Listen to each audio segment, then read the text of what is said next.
What's going on, guys? Bengal again here, coming back at you with another video. And today we're going to be talking about the top free agent signings so far. We're going down the list, talking about a lot of them. We're going to start with Leonard Williams because he's a player who's not popping up on the list because it's a re-signing, an extension on the franchise tag. But Leonard Williams is a really, really good player, but got a lot of money. We're going to be talking about some of the top free agent signings over the next couple days as well when some of these other dominoes start to fall. Kenny Golladay might get his own video. So hit that subscribe button if you're not subscribed already. I will be doing a mock draft because a lot of things have changed with free agency as players have gone to different teams.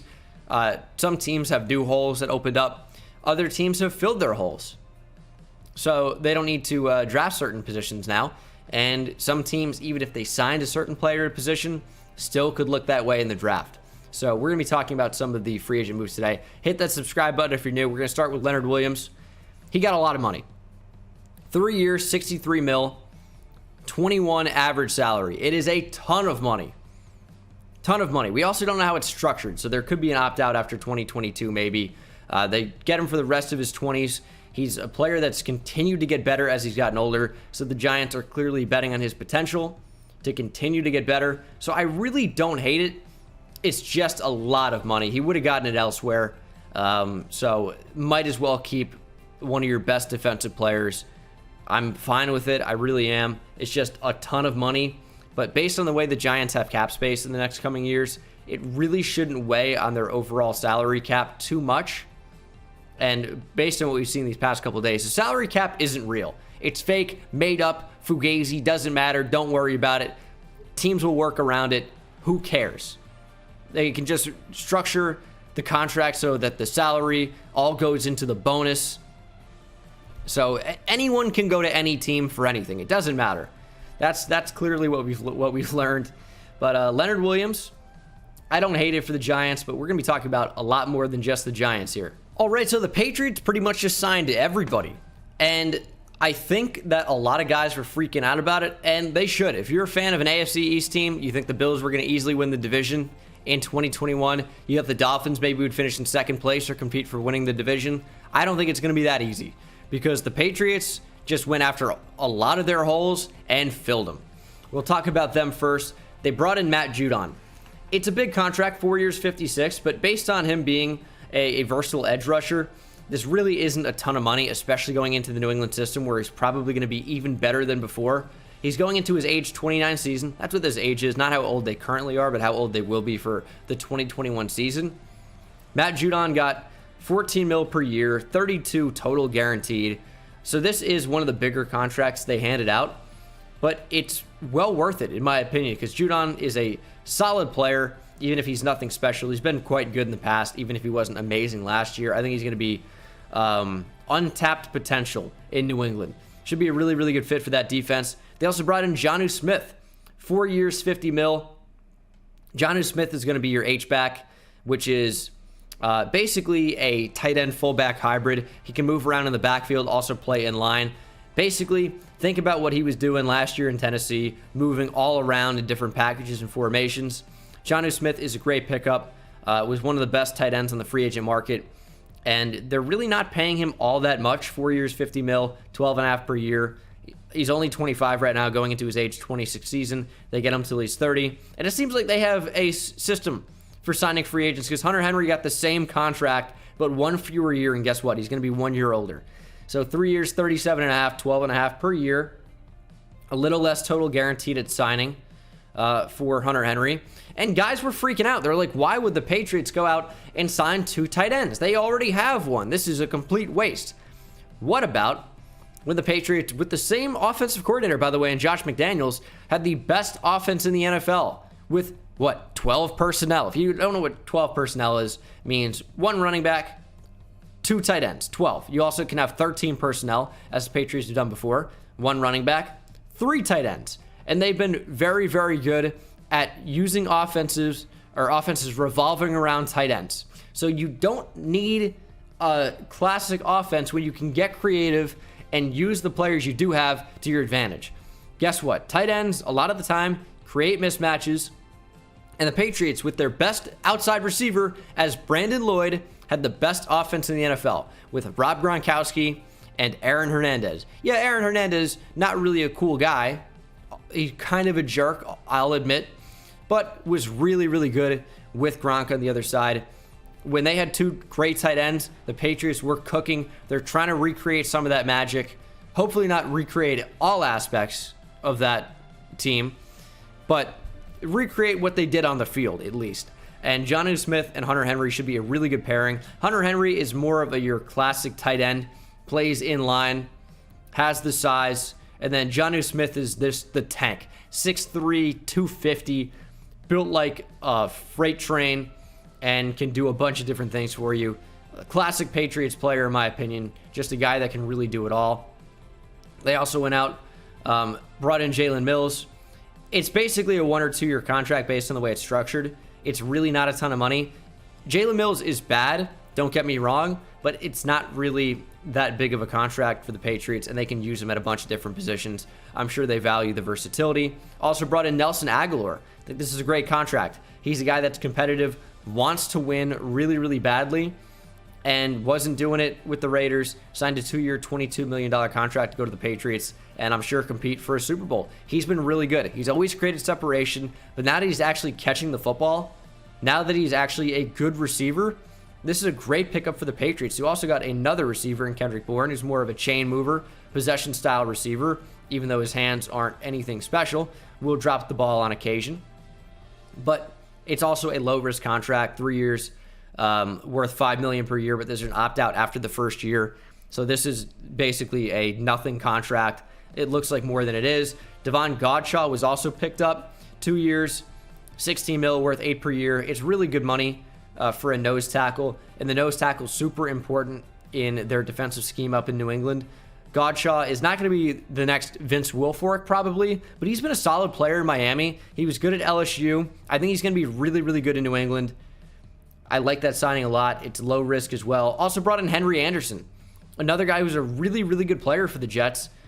You know, not quite as good as Quinnen Williams, but he was one of the best players in the front seven for sure, especially with CJ Mosley opting out. Henry Anderson's really, really good, and I think another great pickup for the Patriots to be an under-the-radar guy that plays a big impact. Think about like Lawrence Guy maybe, where Patriots fans know how good Lawrence Guy was, yet who else in the NFL or the fan bases around the league know how good Lawrence Guy was? Yet Henry Anderson can be that under-the-radar sneaky guy that plays a big impact. The Patriots were just signing everybody. The next team we'll talk about very, very briefly is the Houston Texans, who just signed every backup or special teams player that they could, and I guess they're just going to start him now. I would be absolutely shocked if the Houston Texans were not the worst team in the NFL next season. They brought in no starting caliber players, maybe except for Christian Kirksey, and Mark Ingram is not very good. Andre Roberts is a great return man, and that's it. He's getting almost no money, but I don't know what the Texans are planning on doing. Kevin Pierre-Louis is a backup type player. The Texans are going to be really, really bad, and they made no impactful free agent signings at all, and I'm sure they really couldn't convince anyone to go to Houston. Those players were down, so they just brought him in. Bud Dupree got the most total money in free agency so far, if you don't include Leonard Williams. 5 years, $82.5 million, and people are saying, oh, congrats on your prediction of Bud Dupree to the Titans. You guys missed the mark on that video, or didn't get it, some of you, because it wasn't a prediction video. It was just saying what team should sign what player based on scheme fit and money available. And as much as I would like to take credit for saying, yeah, I said Bud Dupree was going to sign with the Titans, that was not a prediction video. That was just saying, like, good scheme and team fits based on a bunch of different variables. So this one is obviously one that made sense. He's getting a lot of money, but if they think he's going to be a top edge rusher in the league, this definitely makes sense. He should be a really nice pairing with Harold Landry. The Titans are doing a lot to beef up that team, so I really don't mind that contract too much for Bud Dupree. That is another player, as he learns technique in the NFL, has continued to get better with age. Joe Thuney, big money to go to KC, 5 years, $80 million. This has the most total guaranteed, I think, of free agency, $48 million. There is an opt-out after 3 years. Not that they'll want to take it, probably. He's one of the best guard/centers. He has that flexibility in the league. So Joe Thuney is a nice pickup for a team that really needs offensive line help, especially after cutting their 2 starting tackles. Shaq Barrett stays in Tampa Bay, 4 years, $68. Some people are saying he was overpaid, and part of the reason why is that he never did anything in Denver. This was a late round pick, if that. I think he actually was undrafted and worked his way into being a rotational pass rusher for the Broncos. Got money to be a starter in Tampa Bay because they saw his potential, and then he broke out in Tampa Bay. It has been awesome. Shaq Barrett is a really good player, worth top money in the league. He got 17 mil, probably could have gotten more out on the open market. Probably could have gotten more. Wanted to stick in Tampa Bay and got a nice payday, and he's a really, really good player. Leonard Floyd, I don't like this one quite as much. His production is one of those misleading things where you value sacks too highly and not individual pressures. Aaron Donald creates a lot of one-on-ones, and I think a lot of guys could do what Leonard Floyd did in Los Angeles with the Rams. He's 29, or going to be, and they paid him 4 years, 64 mil, 16 million per year. It's just too much money for Leonard Floyd that really is not close to as good as some of these players that he's up there with. This was just way too much money for a player that, in my opinion, is not really anything special. Corey Linsley to the Chargers. Big opt-out after 2 years, but again, the Chargers probably won't want this. A center is a position you can get older. Look at Jason Kelsey, how good he's been as he's aged. Like, you can pay him, give him a 5-year contract when he's 30. That's fine. 5 years, 62 mil. It's a lot of money, but it's really not that much money per year when you talk about him being one of the league's best centers, if not the best all-pro guy last year. Corey Linsley is really, really good. Chargers got to protect Justin Herbert. I like this signing for the Chargers. Trey Hendrickson. This one wouldn't have been so bad if the Bengals didn't bring in Trey Hendrickson, who is a year older, for more total money than Carl Lawson, who is younger, who got paid less total money, and would have stuck in the same system that he was so great in last year. Don't look at sack numbers. Look at pressures. What he's doing individually to impact the game. At edge, Carl Lawson was fantastic. Yet they bring in Trey Hendrickson, 4 years, 60 mil. Not a ton guaranteed. It could work out to be about a 1-year deal with a potential out in there. But I just don't understand the contract. It's probably too much for a motor-style edge rusher that really gets his pressures from working hard and not smart. Like, his technique is a little bit flawed, yet he just has a really high motor and gets after the quarterback that way. But, about half of his sacks were either coverage sacks or cleanup sacks. And some guys want to say, oh, all sacks are the same. A sack's a sack. But they're not, because he doesn't impact the game the way that someone who gets a ton of pressures does, like Shaq Barrett. So Trey Hendrickson is getting a lot of money, and they expect him to be great. And I'm just not sure that's going to be the case. I don't think he was worth that contract, but we'll have to see. Who knows? New system, new him. Maybe he's going to be great now. Matt Judon, we talked about. Carl Lawson, I talked about a little bit. This is a big move for the Jets. He was unbelievable last year, up near the top of the NFL in pressures. He was fantastic. One of the best pass rushers the Jets have had in an age.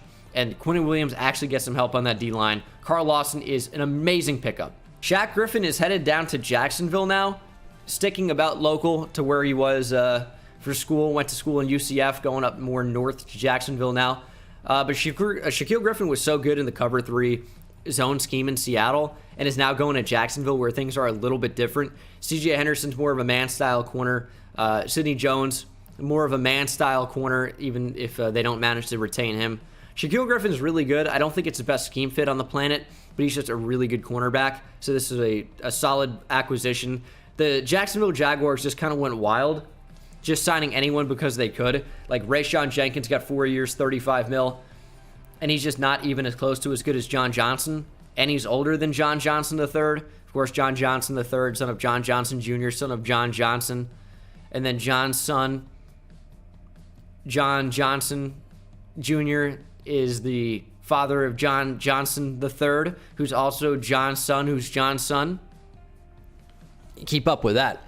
Rayshon Jenkins just not close to as good as John Johnson, but it's not the same per year because John Johnson got one fewer year. The Browns got a steal. This is a really good contract for John Johnson. He's one of the best safeties in the league, probably at this point. Really, really good player. The Browns need safety help. And now that you can run big nickel and big dime with Ronnie Harrison and Grant Delpit coming back, or I guess joining the team. He didn't really play last year, tore his ACL, but they drafted him in the second round. Grant Delpit could be a stud. And now they have John Johnson in here as well. Browns secondary is not messing around. They should be a very solid team. And the fact that they don't really have any linebackers, they're going to be forced to run big nickel. So working with 3 safeties could be very, very good, especially when Ronnie Harrison can be a box type player.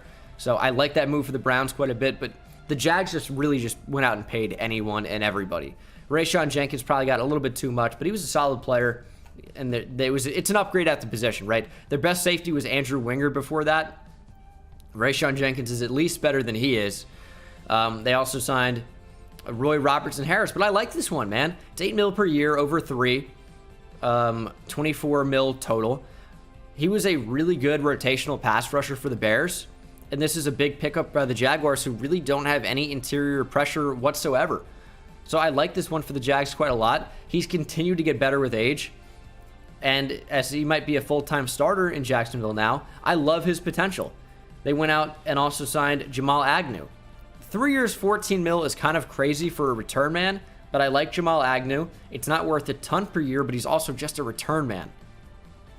So it's a lot of money for that. That's kind of crazy to me. Dwayne Smoot got an extension. It's not worth a ton.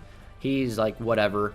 But the Jaguars just basically had a ton of money, so they figured they just signed whoever, Carlos Hyde, to be a guy that probably ends up splitting carries with James Robinson. But the Jaguars were just basically doing what the Texans did, but getting slightly better players. Maybe that's a little bit disrespectful to what the Jaguars did. The Texans are going to be a disaster. Talked about the Patriots. Romeo Okwara, great pickup for the Detroit Lions. Got to keep your best players in the city.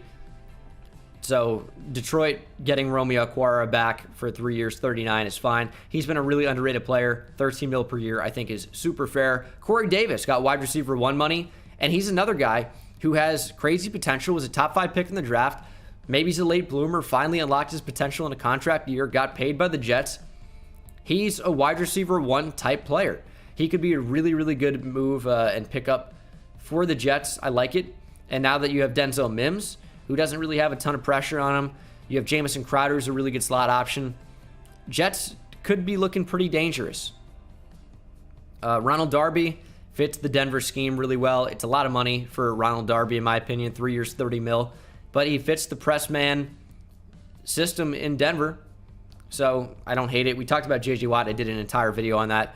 Denver also brought back Shelby Harris, another guy who gets better with age as an overall player. He's really underrated, really solid. He's the SWAT master, and he got 3 years, 27 mil. I think that's extremely fair for him. Yannick Ngakoue, a guy that's bounced all around after Jacksonville, went to Minnesota, went to Baltimore, and now it's only a 2-year deal in Las Vegas. But it's not that expensive, 13 mil per year for what can be one of the better edge rushers in the league. He's only 26 years old, and the Raiders really needed some help on the edge. Ngakoue, I think, is a great pickup. Michael Davis with the Chargers, I mean, they must see something there that no one else has. I mean, he's an okay player, but I don't really think he's worth over 8 per year, and especially not 25 million total. But they do have an opt-out after 1, so it's really not too bad. Mike Hilton seems to be one of the best value signings of free agency so far. One of the better slot corners in the NFL. He's getting paid not even that much money, $6 million per year. It's a 4-year contract, and they get him till he's going to be in his age 31 season. He really should be at the top of his game right now, and it's not like, you know, nickel corner is something where you need to be some unbelievable athlete. You just got to have great instincts and be able to play physical, not only as someone that's going to press receivers, but also as someone that's going to tackle more than that. And he's a guy that can do all of that. He's one of the better nickel corners in the NFL. It's a great pickup for the Bengals, and it's not really costing them much at all. Kevin Zeitler to the Ravens. Giants cut him just to save some money, and the Ravens need a Marshall Yanda replacement. He was a clear miss last year, not being on the field with his retirement. And Kevin Zeitler is an upgrade at the position without question. Tyus Bowser, versatile guy that's been solid. He's only getting $5.5 per year, 4 years, 22. I think it's a fine contract. Dalvin Tomlinson, course, leaving my favorite team, the Giants, to go to Minnesota, just like Linval Joseph did, because the Giants don't want to re-sign these guys. I love Dalvin Tomlinson. He is one of the best run-stopping defensive tackles in the league. He's really, really good, and the Vikings got a stud. Now, some guys were like, why would the Vikings need another run-stuffing defensive tackle? They already have one in Michael Pierce. That's just not the way the NFL works. It's not like it is in Madden, right, where maybe you'd want one run stuffer and then one rush D tackle. You can have Dalvin Tomlinson and Michael Pierce on the same D line for first down, second down, maybe it's third and long. You take one of those guys out and you bring in a rush D tackle that can actually get after the quarterback. You still have a solid D tackle in there. It takes a lot of energy to do what nose tackles do, like Dalvin Tomlinson and Michael Pierce. You rotate the guys in and out. I think it's a really good fit for the Minnesota Vikings. Aguilar we talked about. Denico Autry is their Jarrell Casey replacement. I know they haven't had Jarrell Casey for a couple years now, but Denico Autry is probably going to do what Jarrell Casey did, even if he's not going to play at that level. I think it's a fine upgrade on the D-line. Matt Filer to the Chargers, 3 years, 21. He's just not good, so I don't know what the Chargers are doing here. Maybe they see something in Matt Filer. He was not good last year. He's not really a good player. He's getting $7 million per year. It's not crazy. 3 years, 21, though, seems like a lot for Matt Filer. Pat Elflein, solid upgrade on the line for Carolina. Another guy with center flexibility. Elflein's a good player. Carolina needs help on the offensive line, and Elflein's getting paid nothing. Samson Ebukam from the Rams to the Niners, 2 years, $12 million. He's a versatile guy as well. Can play off the ball or rush the passer. He's decent. He's kind of jack of all trades, maybe master of none, but he's fine. Andy Dalton got a 1-year deal to be a backup quarterback worth $10 million.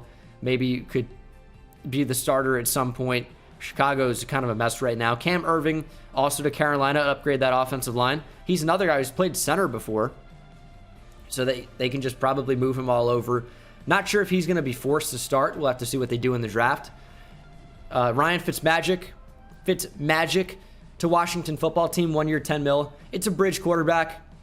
The Washington football team can take one at 19. I think they're picking number 19. They can take one if they want to, but they also have Fitzpatrick, who can help them compete to win the division.